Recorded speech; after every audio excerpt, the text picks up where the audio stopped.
Hey there, race fans. It's race day top 5 with me, Frank 5. It's championship weekend. Well, almost. It'll really start tomorrow when the truck series roll around for their race. But this weekend is the last weekend of the 2021 NASCAR season.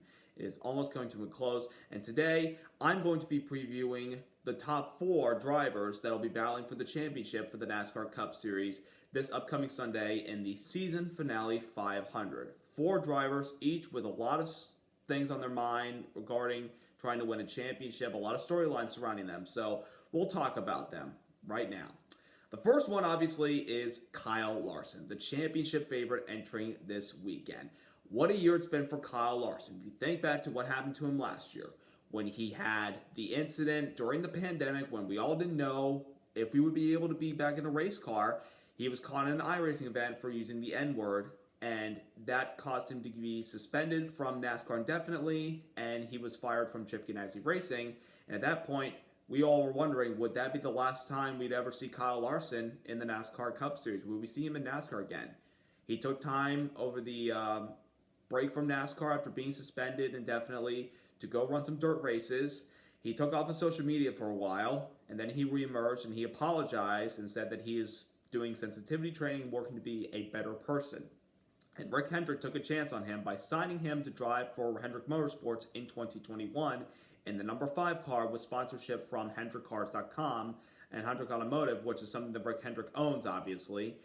And Kyle Larson was given a chance to kind of prove himself and kind of redeem himself and try to push back the demons that he had last year with the incident and move on and be the driver that NASCAR have been waiting for, because Kyle Larson is one of the most talented drivers. Yes, Kyle Busch is very talented. Denny Hamlin's talented. Chase Elliott, Martin Truex Jr., everybody NASCAR. But we've never seen a talent quite like Kyle Larson. He brings his dirt experience to NASCAR. And, you know, with his years in Ganassi, he was running well and won some races. And 2017 could have been the year he won the championship because he was very good that season. But an inconsistent round of 12 in 2017 with the blow motor in Kansas took him out of the hunt for the championship. I predicted Kyle Larson was going to be at least in the championship form, battling it out with Truex and Kyle Busch and either Harvick. But, you know, the engine incident took him out of it. And then he had 2018 where they kind of struggled. In 2019, they were okay, and he was able to get the win at Dover. Of course, 2020 happened. But now he started this season driving for Rick Hendrick in the number 5 car.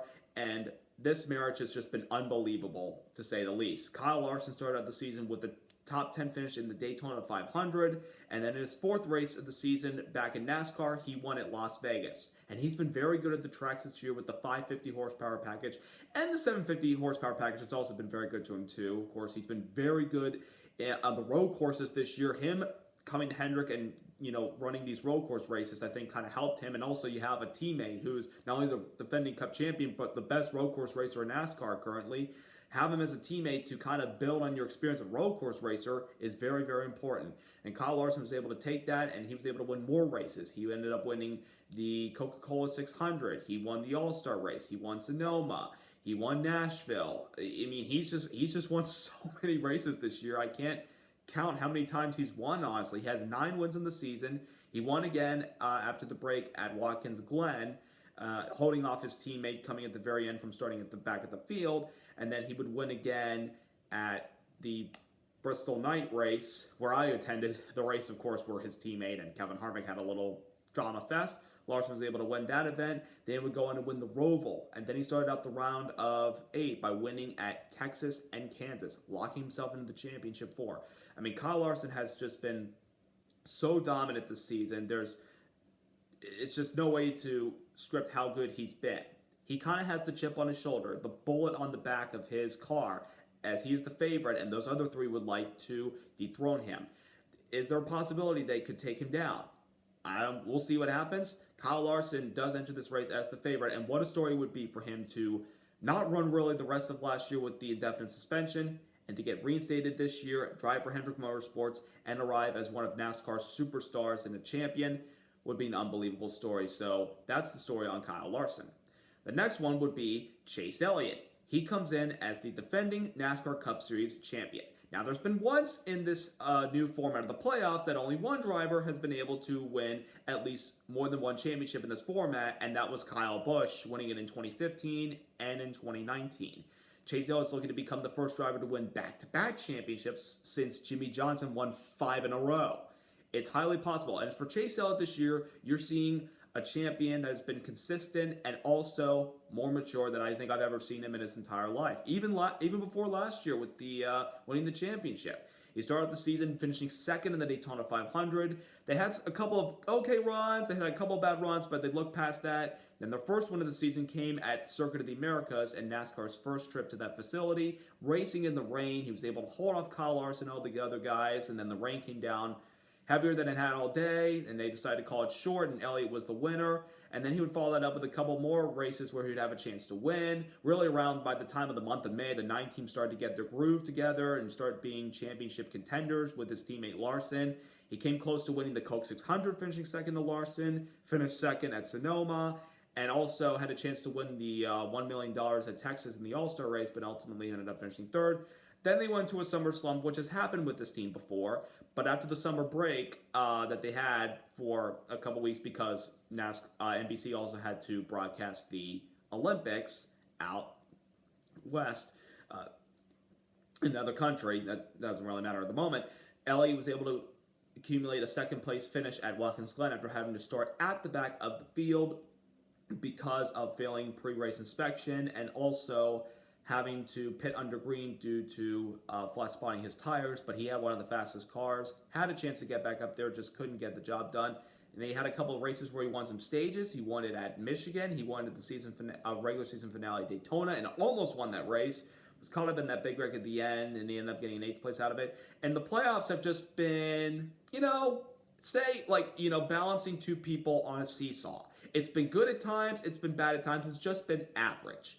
Chase Elliott started out the round of 16 with the crash at Darlington, then rebounded the following week at one of his hit-or-miss tracks at Richmond with a 4th-place finish, and then accumulated enough points at Bristol to lock himself into the round of 12, but came to contact late with Kevin Harvick, and that cut the tire. He had to pit, held up Harvick at the very end of the race and let Larson win, and Elliott and Harvick got into a spat, and that carried over into the round of 12, where Elliott was able to get a 2nd-place finish at Vegas, a 19th place at Dega, and then he was the favorite at the Roval, but got wrecked late in the beginning of the final stage by Kevin Harvick.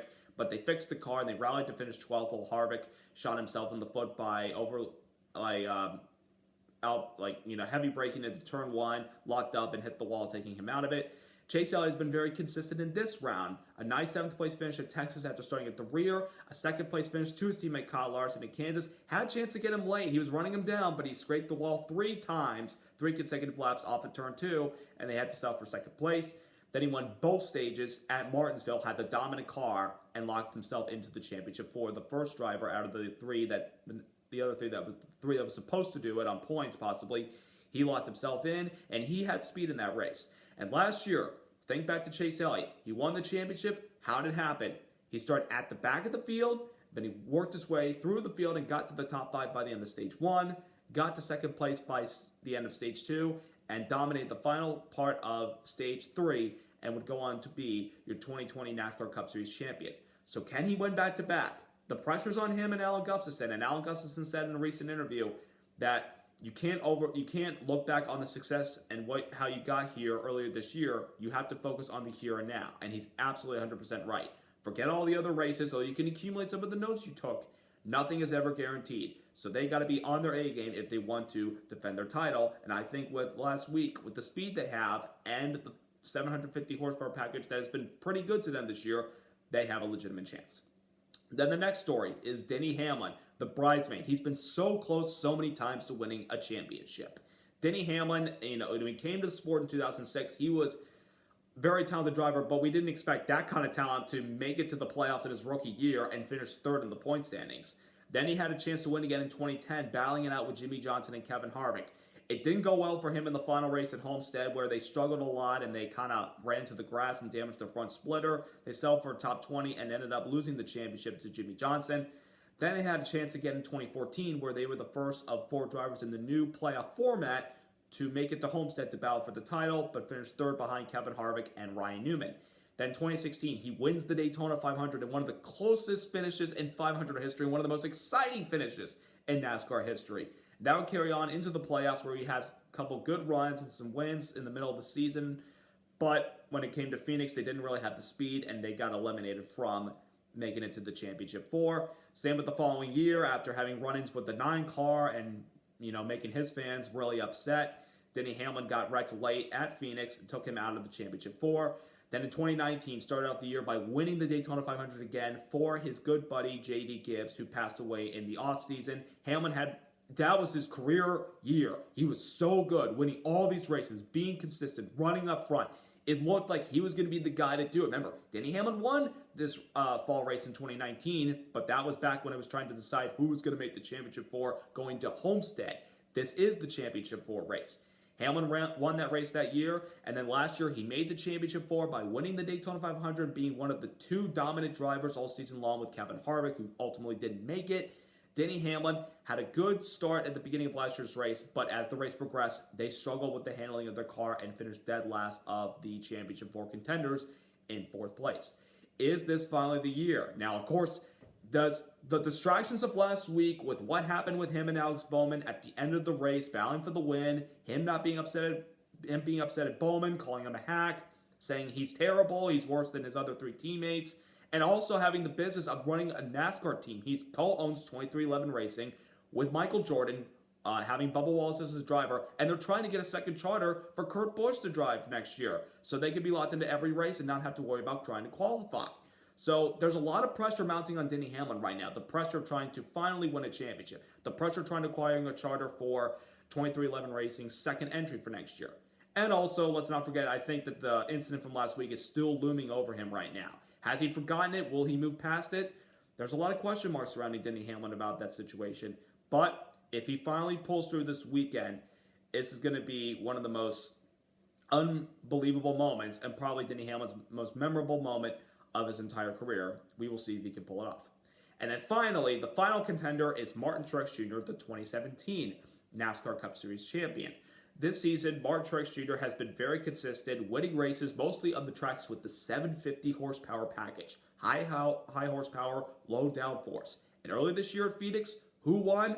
Martin Truex Jr. And one of the goals for him and his crew chief, James Small, this season, they needed to work on their 750 package. They had a decent season with it last year by winning early in the year in the first night race at Martinsville, but they struggled for the most part. They tried to make it to the championship 4 last year in Martinsville, but got passed late by Chase Elliott, and he had to pit for a loose wheel. And this team has fought a lot this year. They had to overcome a 25-point deficit after Texas with the crash and gained a lot of points at Kansas the following weekend because other playoff drivers had problems. He was able to capitalize on their mistakes, and he put together a solid performance by eking out his teammate Kyle Busch by 1 point this past Sunday at Martinsville. With the left front fender all caved in, he was able to pull it out and has a chance to go for his second championship. You think back to 2017, Truex had the dominant car all season long when battling guys like Kyle Larson and Kyle Busch and Kevin Harvick and Brad Keselowski. Truex won the most races out of anybody that season. He was dominant on the mile-and-a-half tracks, which is one of the reasons why they won the championship at Homestead, because that's a mile-and-a-half track.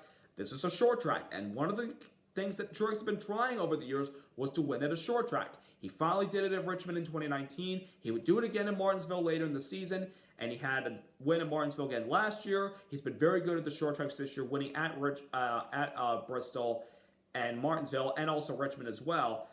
Not Bristol, Martinsville, Phoenix, my mistake. He won at Phoenix earlier this year. He's just been so good with the 750 package. Him and James Small have hit it the right place at the right time. The big question is, can he do it? Can he win a second championship? There's a lot of questions about who will win this championship. Will it be the comeback kid Kyle Larson? Will it be the champ trying to defend his title and Chase Elliott? Will it be the Cinderella, finally stealing the deal for Denny Hamlin, being a bridesmaid, but finally getting that trophy? Or will it be Martin Truex Jr., who for the first time last year wasn't in the championship 4 since being more competitive with the Toyotas and everything? It's going to be an interesting battle on Sunday. I can't wait to see what happens. But if you all want to know who I believe will be the champion of 2021, well, to be quite honest with you, I'm picking Kyle Larson. And, you know, the 750 package, he's not as dominant with that package as the Gibbs guys have, but right now, Larson has just got a lot of momentum. Yes, Truex has momentum from eking out that last point over his teammate to get in. Chase Elliott has the momentum from a fast race car last week, winning both stages and leading the most laps. Denny Hamlin put himself in a position late to win the race. There's a lot of, you know, those guys could put up a battle, but I believe in the end, Kyle Larson, Cliff Daniels, and the number 5 team will emerge victorious, hoisting the Belle France Cup and be your 2021 NASCAR Cup Series champion. But I would like to hear what you guys have to say. Let me know in the comments below. Do you believe it'll be Larson, or do you believe it'll be the other 3? Will it be Elliott trying to defend his title, Denny Hamlin finally pulling through, or will it be Martin Truex Jr. winning with his crew chief James Small and not Cole Byrne? We will see what happens. It'll be a very fun battle Sunday. I can't wait to see what happens. Don't forget, tomorrow night at 8 o'clock Eastern on FS1, tune in to the Lucas Oil 150 Championship Finale as John Hunter Nemechek, Matt Crafton, Zane Smith, and Ben Rhodes will battle out for the title. I'll be frankly honest with you guys, I'm going to miss the beginning of that race because I have to work tomorrow, but I'm recording it and I will tune in right after I come home from work. I will sit back and I will watch and see who hoists the championship trophy for the Capable Truck Series. Saturday is the NASCAR Xfinity Series finale as Austin Cindric will look to defend his title. Noah Gragson, hot off the win in Martinsville, will love to pull it off. Jay Allmendinger, running full season this year for Colleague Racing, 5 wins, tying him and Cindric for the most wins this year, looking to win a title for Colleague Racing, who will move to the Cup Series next year while also operating an Xfinity team. And then Daniel Hemrick, the dude has yet to win a race, but yet every time he's been in the Xfinity Series full time, he's been in the championship 4, and he has a chance to do that this time.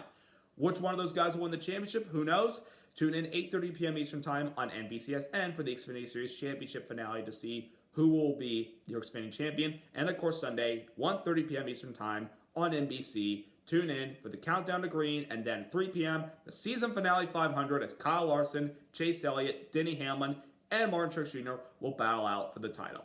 So thank you guys so much for watching this video. I hope you enjoyed it. Subscribe, like, and I will give you the videos recapping all the championship races that happened this weekend.